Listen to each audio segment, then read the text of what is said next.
In 1771, a 5-story building was built in Cromford, Derbyshire. Curious passers-by marvelled at its scale, the constant clatter of machinery, and if they were passing at 6 a.m. or 6 p.m., the 200 men, women and children filing in and out for their shift. This was Richard Arkwright's mill, the world's first successful water-powered cotton spinning mill and one of the world's first modern factories.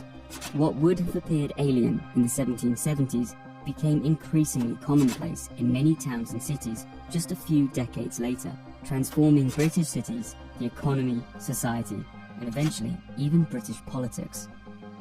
This was what Arnold Toynbee later dubbed the Industrial Revolution.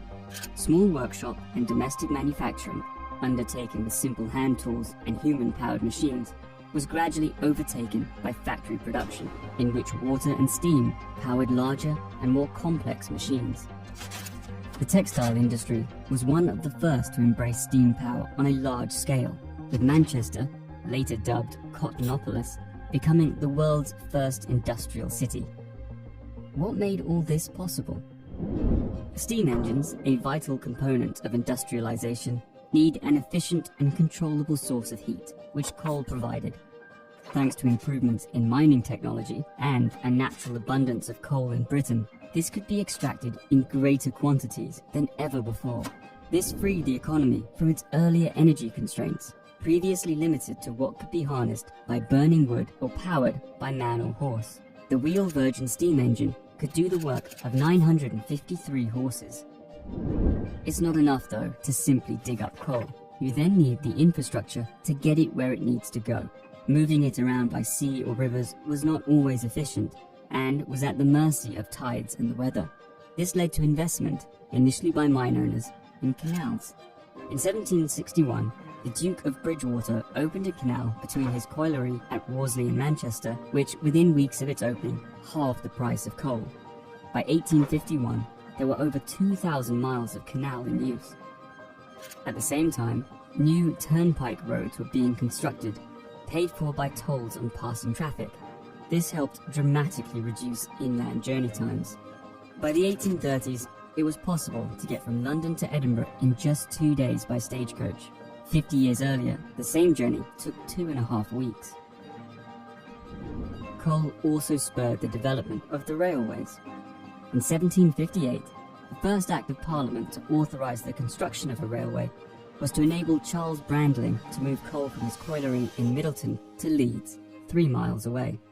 The use of these high-powered machines led to the creation of modern factories, where 1 or 2 engines might power multiple machines over various floors, as was the case in Arkwright's mill. For reasons of convenience, considering the necessary infrastructure, transport, worker housing, and related commercial services, factories increasingly tended to be located in cities, which in turn accelerated urbanization.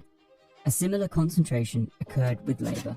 In the cotton industry, laborers gradually shifted from working in the home to taking up better paid jobs in the mills.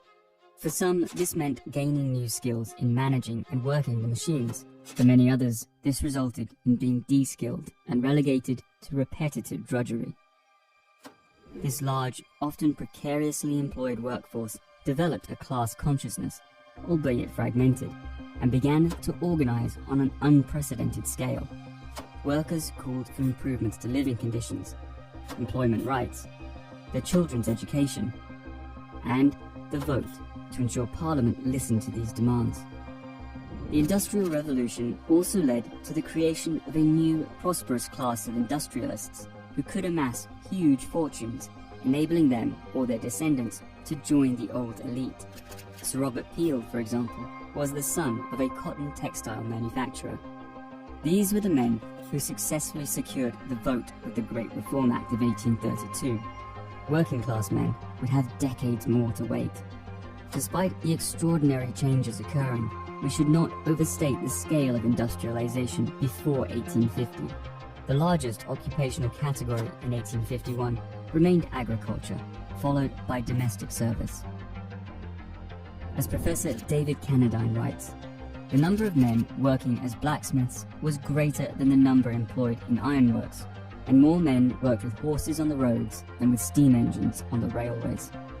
Even in the new industrial sectors, the average cotton mill employed fewer than 20 people, and steam power had only been applied to a limited number of industries.